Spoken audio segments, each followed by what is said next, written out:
Və mən artıq bunu bir dəfə demişəm, bir də demək istəyirəm ki, o tələbələrin arasında mənim babam Əziz Əliyev olmuşdur.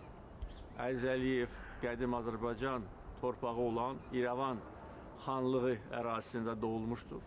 O da Tağıyev kimi kasıb ailədən idi. Oxumaq istəyirdi, Tağıyeva məktub yazmışdı.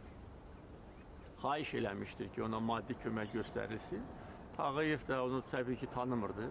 Sadəcə olaraq bir gəncin belə təhsilə olan marağını nəzərə alaraq ona pul göndərmişdi və bu pul hesabına Əziz Əliyev o vaxt Sankt-Peterburqda hərbi tibbi akademiyada oxumuşdur.